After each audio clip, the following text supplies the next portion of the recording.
Bonjour à tous et bienvenue sur la chaîne de podcast du comité réanimation de la SFA, Société française d'anesthésie réanimation. Nous sommes ravis de vous accueillir pour cet épisode de la série Interview des auteurs, une série dédiée aux études françaises qui ont été publiées dans de grandes revues internationales. Nous mettons à l'honneur aujourd'hui le Dr Russell Shaban pour son étude Outcome after endovascular therapy with procedural sedation versus general anesthesia in patients with acute stroke, ischemic stroke. L'étude Amétis, qui a été publiée dans JAMA Neurol en mai 2023.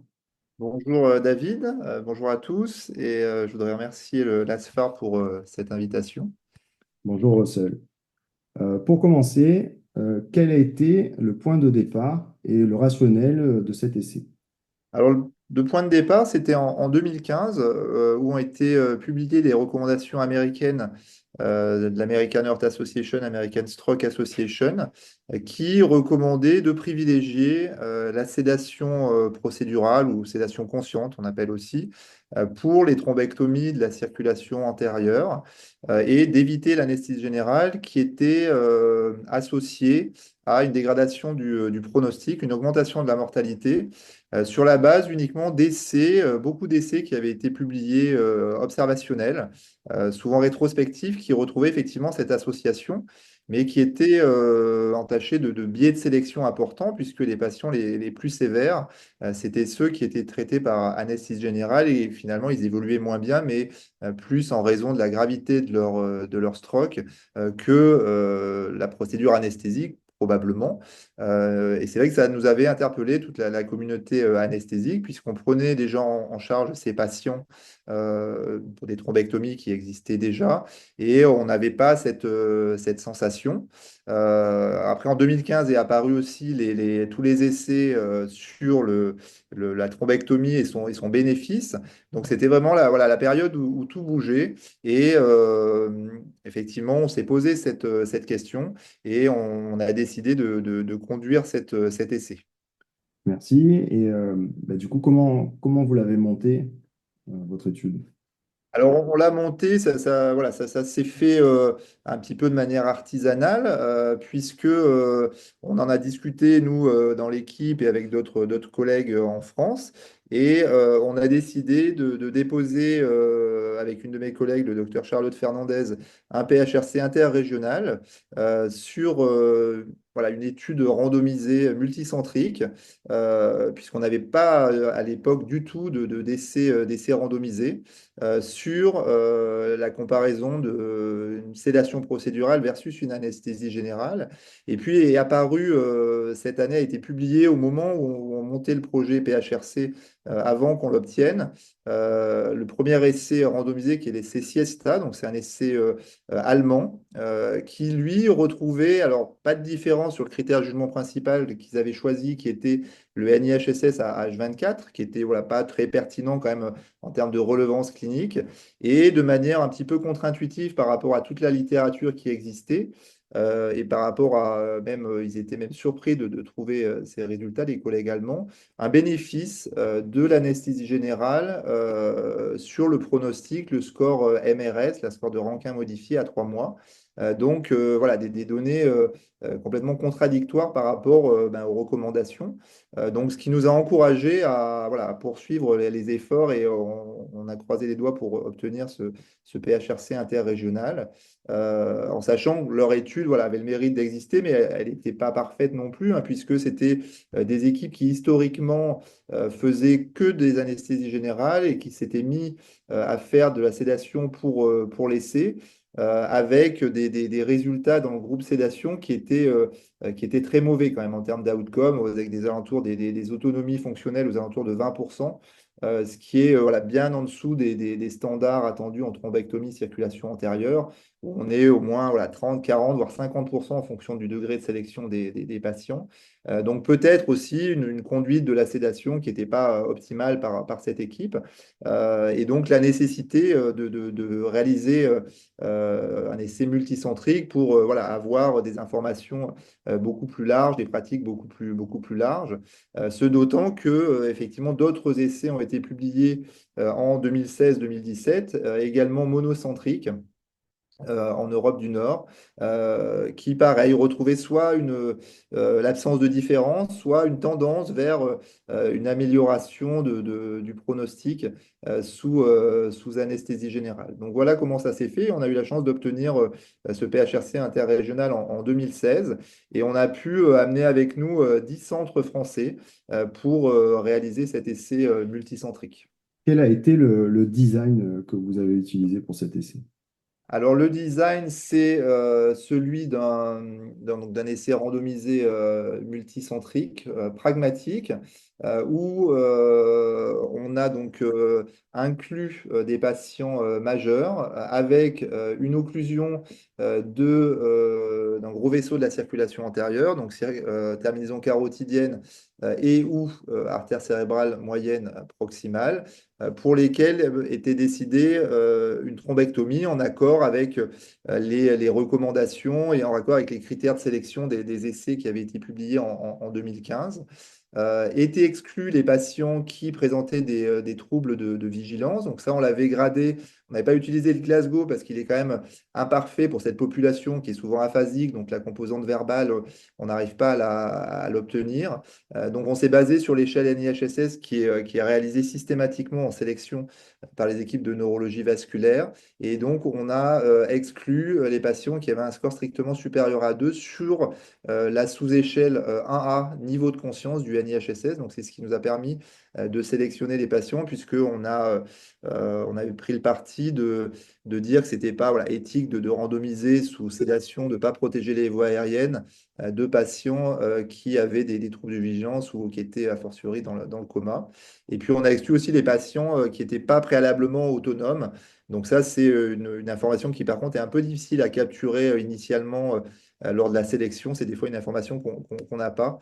Mais en tout cas, voilà, si on avait cette information, on ne voulait pas ce type de patient.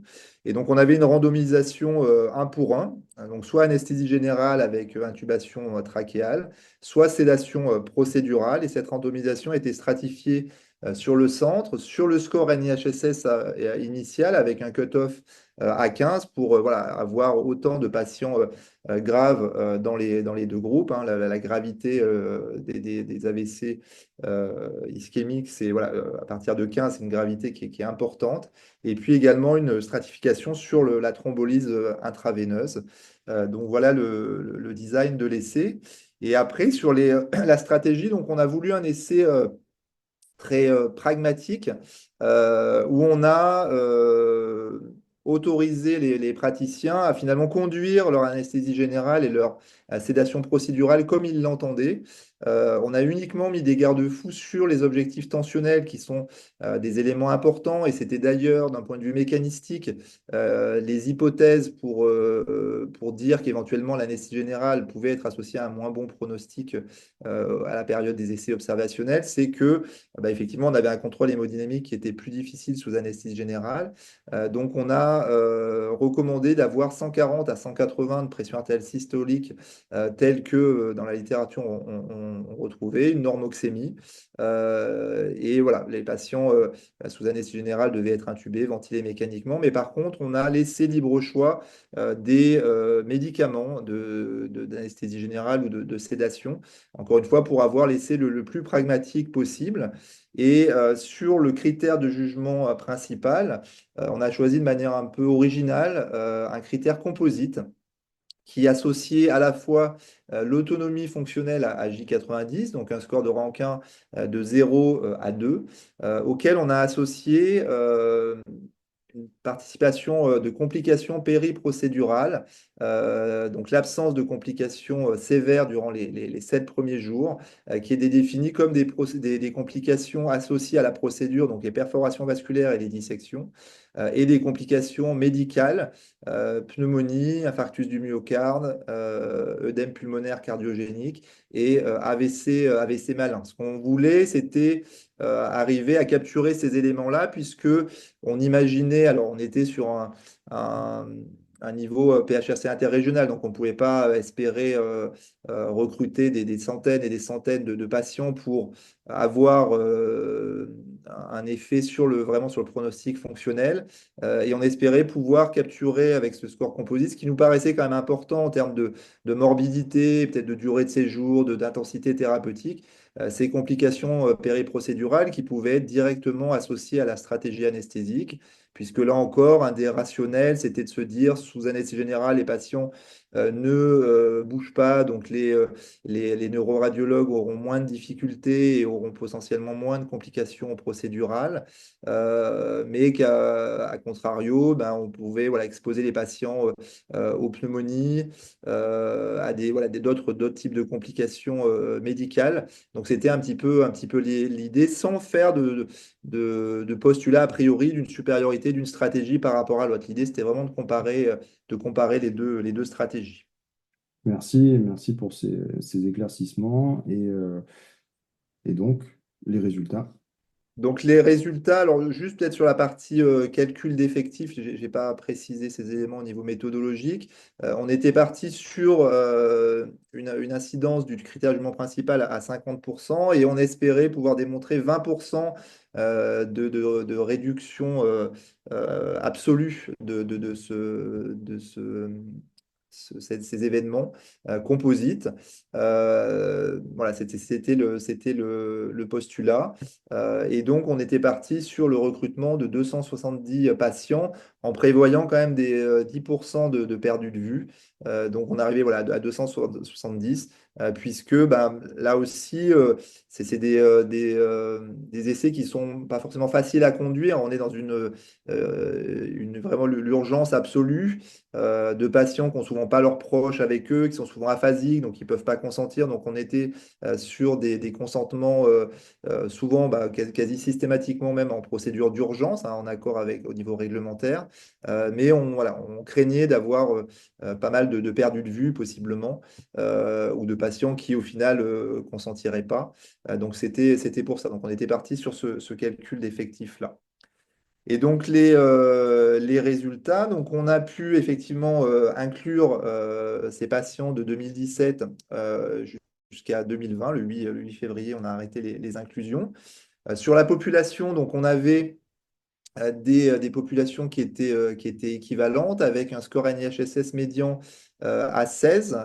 On avait 48% de patients qui étaient transférés d'autres hôpitaux vers le centre de thrombectomie. Et élément important aussi, toujours dans un cadre pragmatique, on n'avait pas limité les délais à 6 heures comme ça pouvait être le cas dans les anciennes recommandations, sachant que parallèlement, d'autres essais sur la thrombectomie existaient qui permettaient d'étendre ces délais. Donc, on avait quand même 41% de patients avec des AVC du réveil ou des AVC sans témoin ou des AVC avec un délai supérieur à 6 heures. Donc, vraiment une population de vraie vie.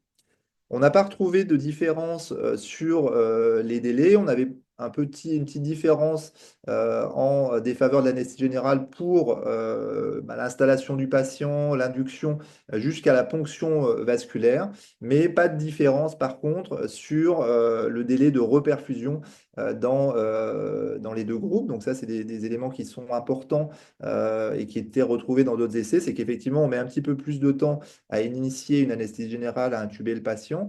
Mais par contre, en délai global, on est sur les mêmes timings, puisque on peut imaginer qu'on gagne après un petit peu de temps chez un patient qui est parfaitement compliant, parfaitement adapté sous anesthésie générale. On n'a pas retrouvé non plus de différence en termes de qualité de reperfusion, qui était à 85% de bonne reperfusion dans le groupe anesthésie générale versus 77%. Donc il n'y a pas de différence significative.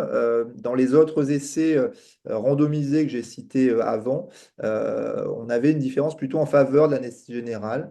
Donc là, on ne l'a pas retrouvé, mais on avait quand même des taux de reperfusion qui étaient particulièrement bons sous anesthésie générale. Concernant le critère de jugement principal, donc on n'a pas non plus retrouvé de différence dans les deux groupes avec ce critère composite qui est survenu dans 36,2% des cas sous sédation procédurale et 28,2% sous anesthésie générale. Quand on regarde les deux éléments du critère composite, notamment voilà, un élément qui est particulièrement important, donc l'autonomie fonctionnelle, donc MRS 0,2 à J90, on était à 39,1% sous sédation procédurale versus 33,3% sous anesthésie générale. Et pas de différence non plus sur la deuxième partie du critère jugement principal qui était les complications des 7 premiers jours. Donc, on avait une absence de complications des 7 premiers jours, puisque le critère était dans ce sens-là, donc critère absence de complications, dans 67,4% sous sédation procédurale versus 65,9% sous anesthésie générale. Donc, voilà, pas de différence, mais quand même une tendance plutôt en défaveur de l'anesthésie générale, donc un petit peu dans l'autre sens des essais monocentriques.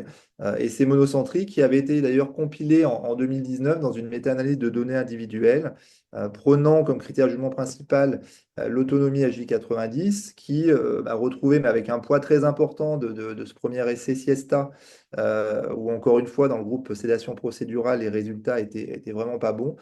Et donc, cette méta-analyse retrouvait un bénéfice de l'anesthésie générale. Donc, que nous, on ne retrouvait pas, avec plutôt une tendance dans l'autre sens. Concernant les critères de jugement secondaires, notamment les critères de sécurité, on avait une incidence particulièrement importante d'hypotension dans le groupe anesthésie générale. Donc, hypotension qui était définie comme la survenue d'un épisode inférieur à 120 mm de mercure de PAS. Donc, 87,4% dans le groupe anesthésie générale versus 44,9% dans le groupe sédation procédurale.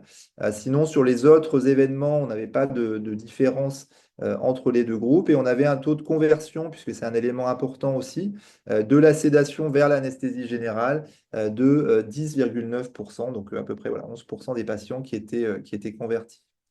On avait prévu a priori une analyse de sous-groupes qui avait été pré-spécifiée.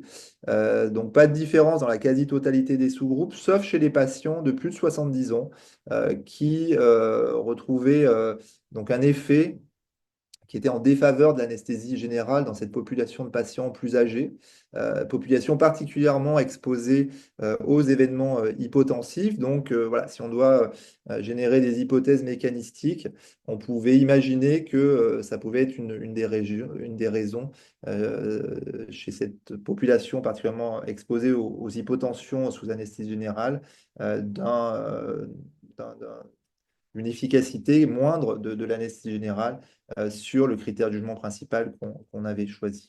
Donc voilà les résultats de cet essai. Merci pour cette réponse complète. Et comment on peut intégrer ces résultats dans le reste de la littérature sur cette thématique?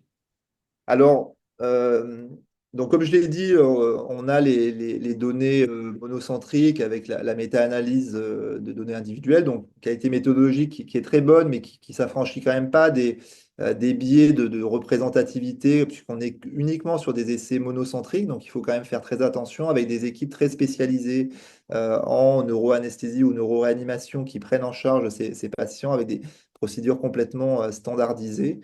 Euh, et donc des résultats que nous, on retrouve un petit peu opposés à cela.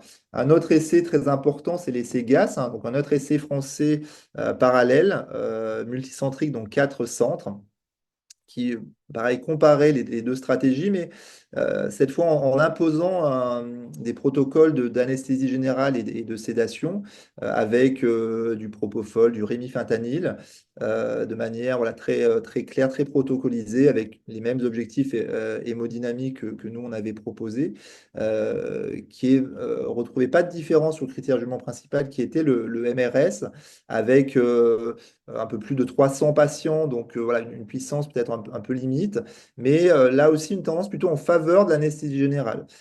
Et beaucoup moins d'épisodes hypotensifs dans le groupe anesthésie générale.